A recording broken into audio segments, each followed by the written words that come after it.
Halo Sobat Corong ID. Setelah pekan lalu, ajang Garuda Shield antara Indonesia dan Amerika telah berakhir. Latgab terbesar sepanjang sejarah Republik ini yang melibatkan sekitar 5.000 pasukan angkatan darat kedua negara dengan sejumlah alutsista canggih, tentu saja telah menyita perhatian dari banyak negara termasuk negara tirai bambu.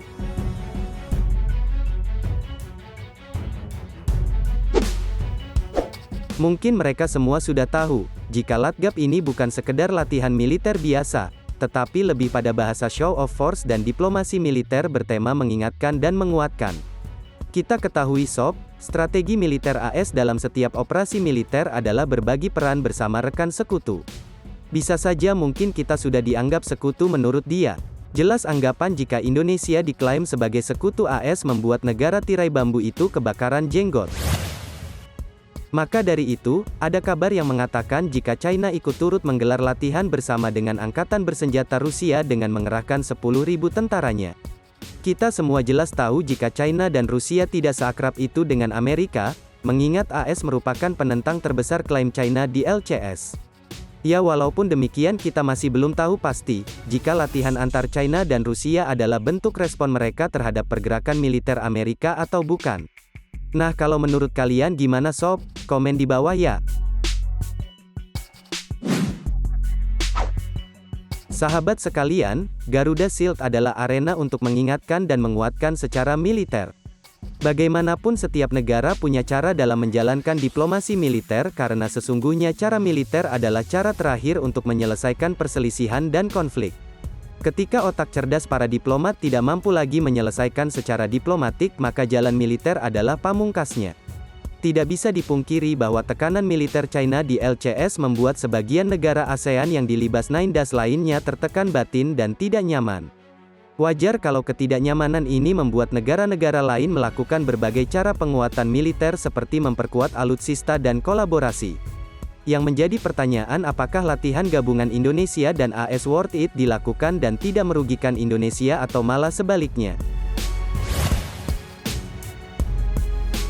Nah, dinamika LCS yang kadang tidak bisa kita duga membuat Indonesia harus bermain cerdik, misalnya saja dengan memperkuat tentaranya, menambah dalam jumlah besar berbagai jenis alutsista canggih. Cara lain yang dikenal dalam diplomasi militer adalah melakukan kerjasama militer, salah satunya menggelar latihan gabungan dengan AS berskala besar. Dinamika LCS adalah pertaruhan paling kritis dan paling mematikan dibanding perselisihan diplomatik dan pertempuran di belahan dunia manapun. Artinya ketika krisis LCS berubah menjadi perang terbuka, suka tidak suka, mau tidak mau, kita harus ikut berkelahi, bersekutu, beraliansi dan bersinergi secara militer. Palagan LCS ada di halaman rumah kita, dan halaman rumah kita itu juga sebagian diklaim pemilik 9 das Line. Maka kita juga punya tanggung jawab menyelamatkan, mengamankan dan menyamankan lingkungan RT kita dari gangguan dan arogansi penghuni RW sebelah. Sehingga dapat disimpulkan, jika latihan gabungan dengan Amerika jelas tak ada ruginya untuk Indonesia, itu menurut admin. Jika kalian mempunyai pandangan yang berbeda boleh komen di bawah ya.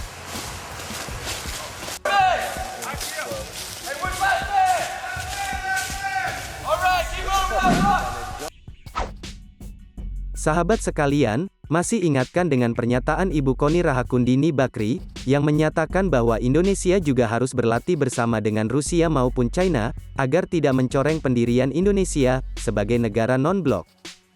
Nah rupa-rupanya pernyataan ini pun turut menarik perhatian mantan Kepala Bin Letjen TNI Purn Sutioso. Beliau mengatakan jika pernyataan Ibu Koni salah besar.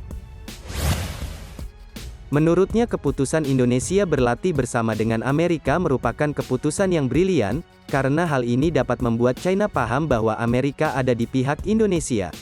Ia juga menegaskan bahwasanya Indonesia tidak perlu berlatih dengan China, sebab Beijing sudah membuat rugi negara-negara Asia Tenggara termasuk Indonesia.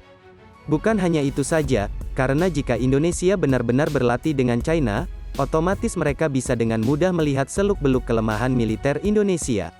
Singkatnya begini, jika China mengetahui itu semua, entah letak kelemahan maupun strategi yang kita pakai, otomatis dengan mudah pula China dapat mengalahkan Indonesia. Selain itu, mungkin saja jika Indonesia menggelar latgab militer bersama dengan China, bisa jadi negara-negara ASEAN lainnya akan merespon keras tindakan itu. Mengingat China merupakan musuh nyata bagi mereka akibat kerusuhannya di LCS.